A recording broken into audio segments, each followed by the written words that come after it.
नमस्कार, मी संतोष सुतार आणि आपण पाहतात शेल माझा. निसर्ग संपन्न डोंगर रांगा, वर्षभर कोसळणारे धबधबे, घनदाट जंगल संपदा आणि जैवविविधतेची अनमोल देणगी लाभलेल्या चंदगड तालुक्याला पर्यटन क्षेत्रात स्वतंत्र ओळख निर्माण करून देण्यासाठी राज्य शासनाने विशेष पाऊल उचलण्यास सुरुवात केली आहे. तालुक्याच्या पर्यटन विकासासाठी स्वतंत्र आणि सर्वसमावेशक पर्यटन आराखडा तयार करण्यात येणार आहे. या माध्यमातून चंदगडच्या आर्थिक आणि सामाजिक विकासाला नवी गती मिळेल, अशी घोषणा राज्याच्या सहपालकमंत्री माधुरीताई मिसाळ यांनी केली. बेळगाव वेंगुर्ला मार्गाच्या दुरुस्ती कामाच्या उद्घाटनानिमित्त पाटणे फाटा इथं आयोजित कार्यक्रमात ते बोलत होत्या.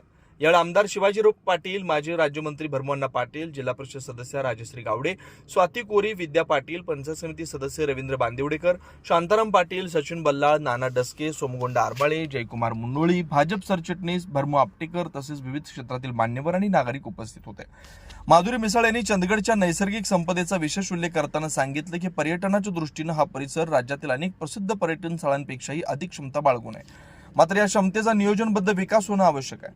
त्यासाठी पर्यटन स्थळांचं संवर्धन, रस्ते, निवास व्यवस्था, पर्यटक सुविधा केंद्र, स्थानिक रोजगार निर्मिती यांचा समावेश असलेला व्यापक आराखडा तयार करण्यात येणार आहे. मुख्यमंत्री देवेंद्र फडणवीस यांनीही चंदगडच्या पर्यटन विकासासाठी विशेष लक्ष देण्याच्या सूचना दिल्या. संबंधित विभागाकडून प्राथमिक प्रक्रिया सुरू झाली आहे. प्रत्यक्ष पाहणी आणि स्थानिक प्रतिनिधींच्या सूचनांनुसार या योजनेला अंतिम स्वरूप दिलं जाणार आहे. यामुळे चंदगडच्या पर्यटन क्षेत्राला राज्य आणि राष्ट्रीय स्तरावर नवी ओळख मिळण्याची अपेक्षा आहे. यावेळी आमदार शिवाजीराव पाटील यांनी चंदगडच्या सर्वांगीण विकासासाठी सुरू असलेल्या प्रयत्नांचा आढावा घेतला. पर्यटनासोबतच रस्ते, पाणीपुरवठा, उद्योग आणि इतर मूलभूत सुविधांच्या उभारणीसाठी शासन स्तरावर सातत्यानं पाठपुरावा करण्यात येत असल्याचं त्यांनी सांगितलं. शक्तीपीठ महामार्गामुळे या भागात औद्योगिक आणि व्यावसायिक संधी वाढणार असून प्रस्तावित लॉजिस्टिक पार्कमुळे रोजगार निर्मितीला चालना मिळेल असा विश्वास त्यांनी व्यक्त केला. बेळगाव वेंगुर्ला मार्ग हा कोकण आणि पश्चिम महाराष्ट्राला जोडणारा महत्वाचा दुवा आहे.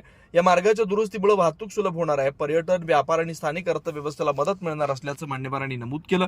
काही प्रशासकीय व तांत्रिक अडचणींमुळे या कामाला विलंब झाला असला तरी आता कामाला वेग मिळालाय.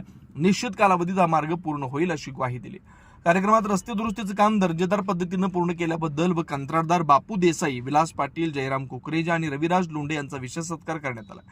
आगामी काळात विविध विकास प्रकल्पांच्या माध्यमातून चंदगड तालुका आर्थिकदृष्ट्या अधिक सक्षम होईल आणि ग्रामीण भागातील लोकांसाठी रोजगाराच्या नव्या संधी उपलब्ध होतील असा आशावाद मान्यवरांनी व्यक्त केला.